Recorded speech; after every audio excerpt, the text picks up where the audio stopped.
नमस्ते, मैं अंकिता चौधरी स्वागत करती हूँ आप सबका आपके इस प्यारे से परिवार में। कैसे हैं आप सभी लोग? उम्मीद करती हूँ स्वस्थ होंगे। आज हम लोग रामधारी सिंह दिनकर की रचना रश्मि रथी के तृतीय सर्ग के प्रथम भाग का वाचन करने वाले हैं, जिसमें यह बताया गया है कि पांडु पुत्र अपना अज्ञातवास समाप्त करके पुनः वापस आ चुके हैं। यानी पांडव अज्ञातवास समाप्त करने के पश्चात वापस आ चुके हैं और कृष्ण को शांति दूत के रूप में दरबार में भेजते हैं।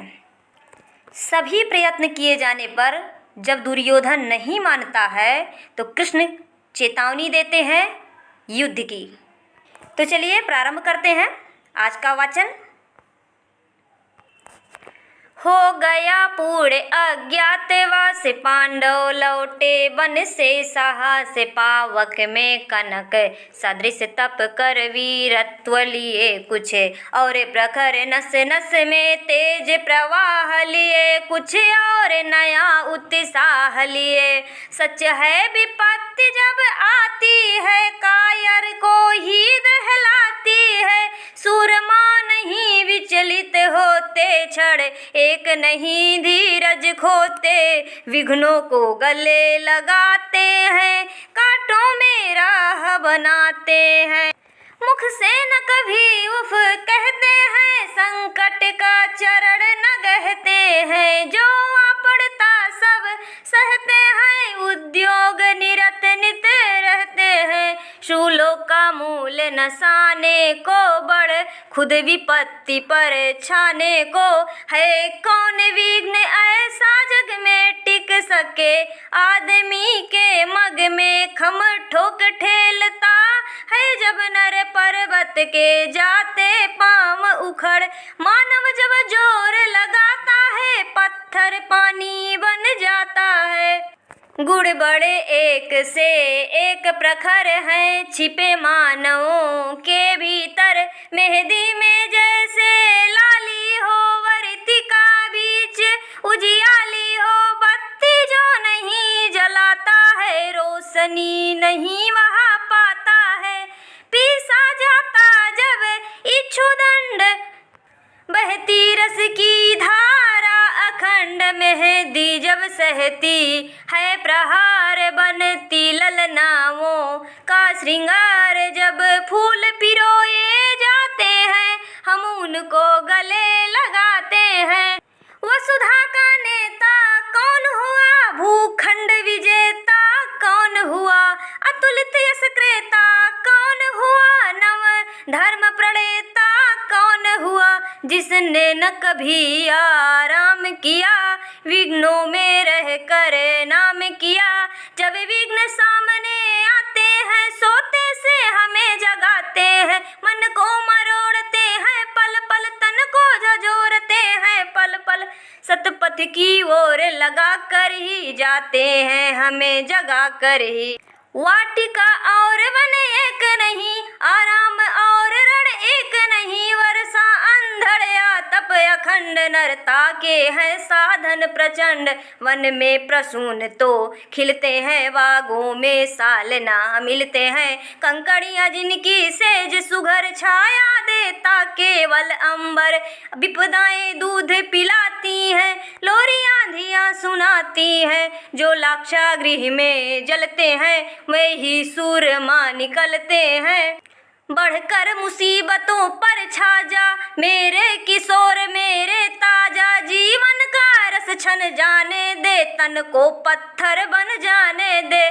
तू स्वयं तेज भयकारी है, क्या कर सकती चिनगारी है, वर्षों तक वन में घूम घूम, बाधा विघ्नों को चूम चूम सहा, धूप घाम पानी पत्थर, पांडव आए कुछ और निखर, सौभाग्य न सब दिन सोता है, देखे आगे क्या होता है, मैत्री की राह बताने को, सबको सुमार्ग पर लाने को, दुर्योधन को समझाने को, भीषण विध्वंस बचाने को, भगवान हस्तिनापुर आए, पांडव का संदेशा लाए, दो न्याय अगर तो आधा दो, पर इसमें भी यदि बाधा हो, तो दे दो केवल 5 ग्राम, रखो अपनी धरती तमाम, हम वही खुशी से खाएंगे, परिजन पर असीना उठाएंगे।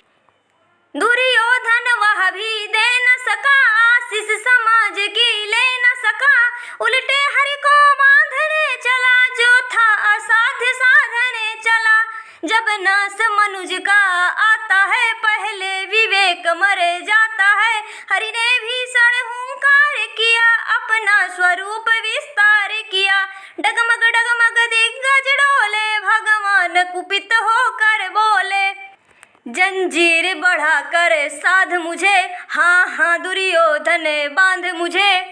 यह देख गगन मुझ में लय है, यह देख पवन मुझ में लय है, मुझ में विलीन झंकार सकल, मुझ में लय है संसार सकल।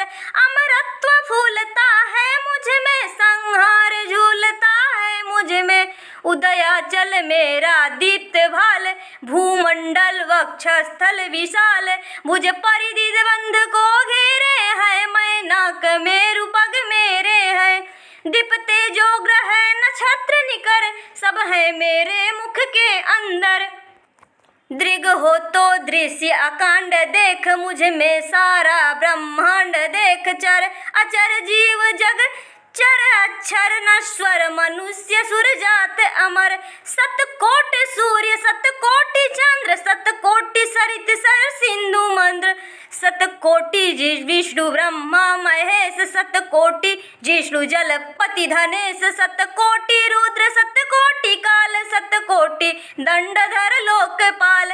जंजीर बढ़ाकर साध इन्हें, हाँ हाँ दुर्योधन बाध इन्हें।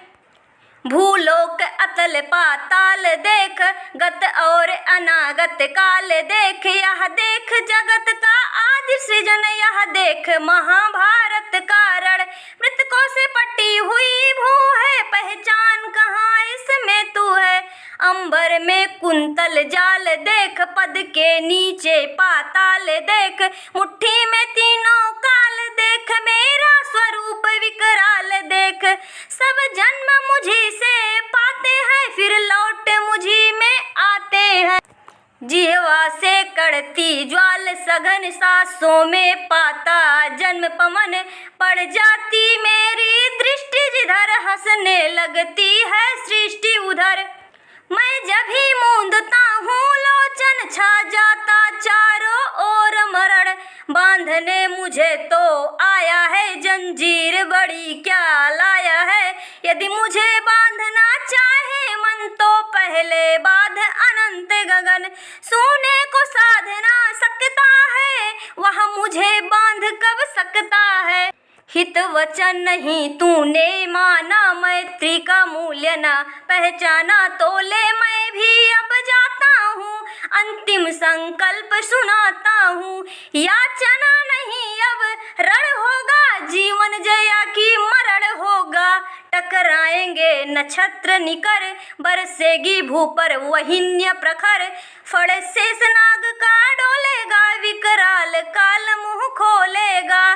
दुर्योधन रण ऐसा होगा, फिर कभी नहीं जैसा होगा। भाई पर भाई टूटेंगे, विषवाण बूंद से छूटेंगे, वायस श्रृगाल सुख लूटेंगे, सौभाग्य मनुज के फूटेंगे। आखिर तू भूसाई होगा, हिंसा का परदाई होगा। थी सभा सन्न सब लोग डरे, चुप थे या थे वे होश पड़े, केवल दो नर नाघाते थे, धृतराष्ट्र विदुर सुख पाते थे। कर जोड़ खड़े प्रमुदित निर्भय, दोनों पुकारते थे जय जय। कर जोड़ खड़े प्रमुदित निर्भय, दोनों पुकारते थे जय जय। इस तरह से आज हम लोगों ने तृतीय सर्ग के प्रथम भाग का वाचन कर लिया है, जिसमें आपने देखा ही बताया गया है कि कृष्ण शांति दूत बन कर के जाते हैं और कहते हैं कि हे दुर्योधन, यदि आप पूरा राज्य नहीं दे सकते हो तो कम से कम 5 पांडव हैं तो 5 गांव ही दे दो।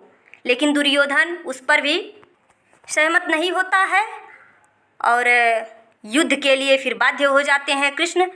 और दुर्योधन के द्वारा कृष्ण को बंदी बनाए जाने का आदेश दे दिया जाता है।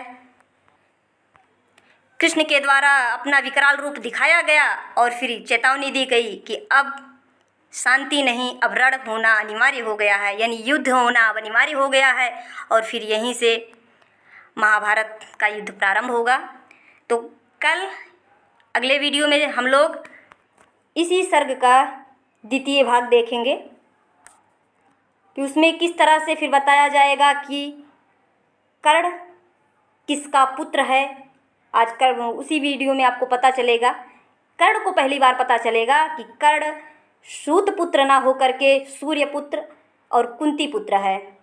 तो आज का वाचन हम यहीं समाप्त करते हैं। मिलते हैं अगले वीडियो में, तब तक के लिए नमस्ते, बाय बाय, थैंक यू।